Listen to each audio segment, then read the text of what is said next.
Our final presenter today is the Vice President and General Manager of Tessent Silicon Lifecycle Solutions, Ankur Gupta. Ankur has more than 20 years of experience in digital design, implementation, and sign-off. He was previously Senior Director of Product Management at ANSYS and worked at Cadence Design System, where he oversaw the first 5 developments of RTL to GDS2 to the market. Welcome to the stage, Ankur.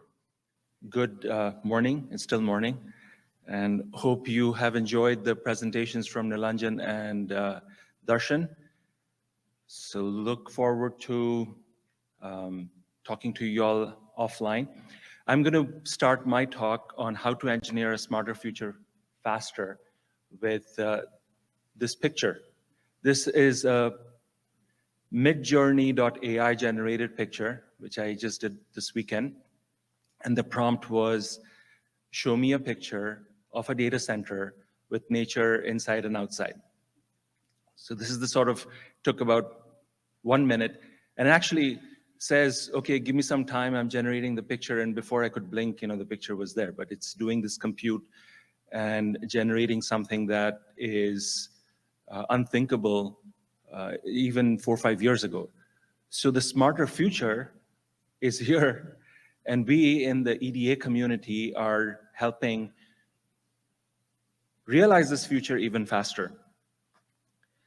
Now, Darshan presented one view of how these chips that we are talking about today, AI, ML, hardware is accelerating. This is a chart from Siemens. We've done this study, which shows the value of AI, ML as a vertical market on the overall $1 trillion market that we are all together building by 2030. If you pay attention to the darker blue shade, that's the AI, ML hardware that we are seeing, that we're going to see in the next 7 years or so. The rest of it is designs from other vertical markets. Overall, the CAGR is 32% over the last 10 years. Now, if you subtract out the AI ML hardware, which is enabling the smarter future, then the CAGR is about 3%. So truly, as an industry, we are being driven by this bespoke silicon. You heard the other speakers this morning as well talking about bespoke silicon. So that's bespoke silicon content. The hardware, which is supporting the software, like the picture that I drew on Midjourney, is where our industry comes in. So exciting times. Another view of these exciting times was presented by Ganesh Venkat from Tesla just recently at the Hot Chips conference, and I thank Tesla and Ganesh for letting us use this slide. Here he talks about 122 years of Moore's Law and how we have all been driven as a community by this vision from Gordon Moore. And pay attention to the very last part. Ganesh says that we are now switching from integrated circuits to integrated systems, which is very true. Today's theme at ITC is 3D-IC. Tomorrow's theme is AI. And day after's theme is Silicon Lifecycle Management. You bring all of those 3 things together with these integrated systems. These systems are being driven by vertical markets like autonomous and data centers, and they have to be built on advanced packages. So not just integrated circuits, but integrated systems. Like Darshan just mentioned, you need advanced packaging to build these systems out. So that's the era that we are now getting into. The question, though, is, can we engineer this next phase of integrated systems by doing business as usual? Now, don't get me wrong. Business as usual is already great. You just heard from our speaker, Nilanjan talked about RTL, Tessent RTL Pro, which we are very proud to introduce to the market today. That's shift left. Darshan talked about SSN. Last year, at the same event, you heard Dan Trock from Amazon talk about SSN. So that's business as usual. That's today. That's already very powerful. But what is in store for us is even more challenging. And the way to think about it for us as a test community is, can you sufficiently test these complex SoCs and systems that are being built by customers today? On the left-hand side is the SDC challenge, silent data corruption challenge. I'm just putting pictures of papers that have been written about this challenge recently. On the right-hand side is the autonomous vehicle enablement challenge. Now, on the left-hand side, since the SDC papers came out about 2.5 years ago, as a community, we've been studying what is causing these silent data corruption issues. And the general consensus seems to be that there are escapes, there are latent defects, and there are escapes. Now, that is a function, first and foremost, of software bugs. But it also is a function of hardware variation due to voltage variation, temperature variation, frequency variation. And that's where we come in to design better methods to identify these latent defects. On the second front, on the autonomous front, this market is being pushed very quickly towards FinFET nodes, because they have to put everything, including the microcontrollers, the engine control units, side by side with the infotainment system, and all of that fits on a single node on FinFET. But guess what? The high quality requirements that the autonomous and the automotive market has, which is DPPB, parts per billion, that is not a solved problem necessarily in FinFET, because the other vertical markets that have already been using FinFET have been doing low DPPM, but not necessarily low DPPB. So net-net, when we at Tessent look at all these market trends, we see this as the evolution of test beyond what we are delivering today is absolutely necessary. And we have to look at software and hardware co-design to keep this next phase of evolution in mind. Now, why co-design? Hardware, software? If you look at the use cases, these are the hardware that we are designing, the software workloads that it's running is being generated from variety of designs, not just cloud data center or enterprise applications, but even small, medium businesses or small offices, home offices. Myriad type of applications are running on this hardware, and that hardware or the software is being executed in diverse environments. It's being executed on the cloud. It's being executed on enterprise servers, on edge servers. Plus, the hardware itself is seeing a lot of change. There are CPU subsystems, there are accelerators, there are different types of NOCs that are constantly evolving. Even the instruction set architecture for x86 or ARM or RISC-V has to be taken into account. So designers have a significant challenging time ahead of them. Net-net, we look at all of this put together as safety-critical applications, be it for automotive or large data centers. And our thesis is that you've got to look at high quality of test, not just for pre-silicon phase of your design, but now also for the post-silicon phase of your design. So that's a key change that the market has to look at. Beyond testing, there's also in-life monitoring and in-life analytics, which is the silicon lifecycle management part of our overall goal that is evolving very rapidly. And this is all becoming reality. Step back for a second and let's look at what is a typical flow today. So this is a traditional emulation prototype simulation-based flow. You see there is some feedback loop, but that's all pre-silicon before tape out.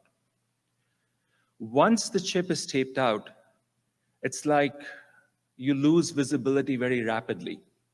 You can't really tell what's happening to the health of this device as it goes through the second half of its journey, which is a significant portion of the journey, the post-silicon journey. Now, ideally, if you could add post-silicon visibility into your development flow, then we could have a lot of feedback loop even post-silicon. And that allows us to detect and fix defects, co-optimize hardware and software. It allows us to look at the secure capabilities while the chip is in system. You heard some of the speakers this morning describe how we need to worry about security. And then system optimization, field debug, RMA, visibility of RMA, those are all important things that become feasible and possible. Now, visibility of RMA, just to spend 30 seconds on it, is very important. Think about hyperscalers, such as Microsoft or AWS or Google. When they have a failure, they essentially go to their ASIC vendors and say, okay, there's something wrong over here, you go debug. But the ASIC vendor receiving that device doesn't really have a lot of data that comes with it. Why did it fail? Was it a software issue or was it a hardware issue? This goes back to my silent data corruption slide, where I said that escapes could be a function of software bugs. It could also be a function of hardware variation under certain workload conditions, environmental conditions. This is all really hard to debug if you don't have visibility or the ability to capture the environment when that device was running in the system in its in-life use case. So this is becoming critical to build for us as a community. So what are we doing at Tessent? We're looking at this entire gamut of design, production, and in-life challenges and looking at it from the lens of structural test and silicon lifecycle management. Now, this is a slide that's hopefully familiar to many of you. We've been describing this in our meetings with you, as well as in technology forums. What I want to do is spend a few minutes to draw attention to a few things over here. First, there is a need for higher quality of tests. Second, things like stress tests to understand and expose latent defects. There's a need to do more over there. Third, there's a need to do system level tests, because as the higher quality of tests and stress tests increases and improves, there are more patterns being generated. So you can't run all these patterns on the ATE. You want to be selective about what you run there, and you want to carry the rest of the workload over to the system level tester. Fourth, diagnosis, e-learning. This is extremely important. AI, ML enabled diagnosis, because this is a big data problem. Fifth, the system level test should really carry over into the in-system. Why stop at the system level? You should carry this over into the in-life use case.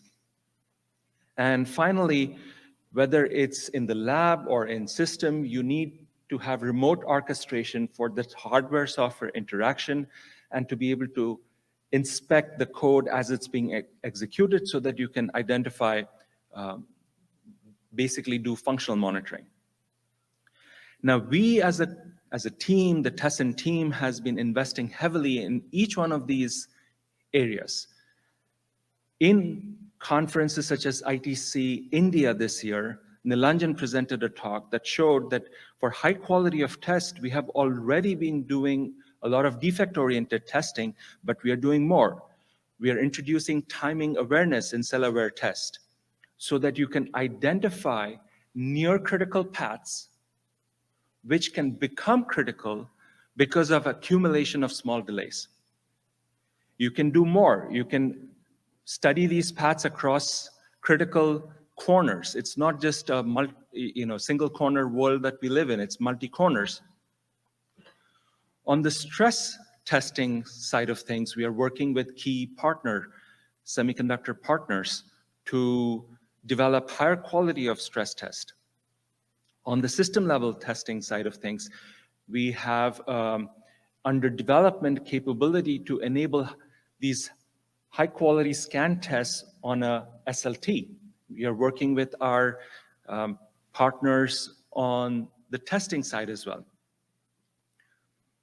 And then yield learning and diagnosis. As I mentioned, this is a big data problem. We have already introduced ML-based techniques to identify very narrowly top 1 or 2 suspects. What you see in the circle is When you apply ML techniques, we are able to get down to very few suspects, which is what you want in diagnosis. Now, the population of defects where we are able to do this is still maybe a quarter of the population. The industry requires us to improve this and make it so that 50% of the overall defects can be diagnosed this way in software. And then for the monitoring and debugging with the software running on the hardware, we have application thread timing, CPU performance loss monitoring capabilities using our Tessent embedded analytics. These things are in various forms and shapes are already in production or in our roadmap. For this final piece, if you haven't already checked out a paper by Richard Bone from Seagate, he presented at the user-to-user conference, the Siemens user-to-user conference earlier this year, very powerful paper on debug and optimization strategy and how it enables Seagate to build the next generation disk kind of management with, I think he said 30% faster, better capabilities. So a strong suite of products that already exists, but as I mentioned, with things like RAS events, firmware changes over the air, and so on, the complexity is still increasing, and we need to do even more in field. So our vision, in a nutshell, is to build a digital twin of these complex devices and systems, these integrated systems, as they exist in their in-field life cycle. So with all of this, what do we hope to enable? For the chip developer, if you integrate the DFT capabilities that I just described along with monitors, you'll have Tessent-enabled devices. You should be able to get higher quality of test, higher reliability. With that, you should be able to design your smarter devices faster. For the embedded system manufacturer, this implies that you have these Tessent-enabled devices in a fleet, and you should be able to do the in-system testing with remote orchestration, monitor safety secure transactions, and the remote debug should enable you to quickly make changes as required. And the system operator also benefits tremendously because there is a CapEx, OpEx related to operating these data centers, these autonomous devices, 5G baseband stations, which are kind of working under very harsh conditions. The service level agreements, the SLAs for these harsh environments are very stringent. So we should be able to enable you through these kind of product lines that I just described. And finally, this is all designed to help us get there in a sustainable manner, because our community does need to think about sustainable development from here on. As an example, the data centers that we are talking about, today's data centers, they consume only 1% of the total electricity that the human population consumes. That's 2023. By 2030, when our industry becomes $1 trillion industry, the growth driven by data is going to be 100x compared to now. So if we just keep building data centers as they are, that 1% of electricity consumption today doesn't scale. So Microsoft, and I'm taking Microsoft snippets over here because Darshan was in the audience today and was a guest speaker. Microsoft has high goals for things like server lifetime extension and reducing the carbon impact. Siemens understands this very well as well. Siemens as a company, not just DISW where we sit, but the overall Siemens has committed several efforts to achieve carbon neutrality by 2030. So with that, I will end my talk. Let's get to a smarter future faster, also keeping carbon neutrality in mind. And this is the community that can help get us there. Thank you.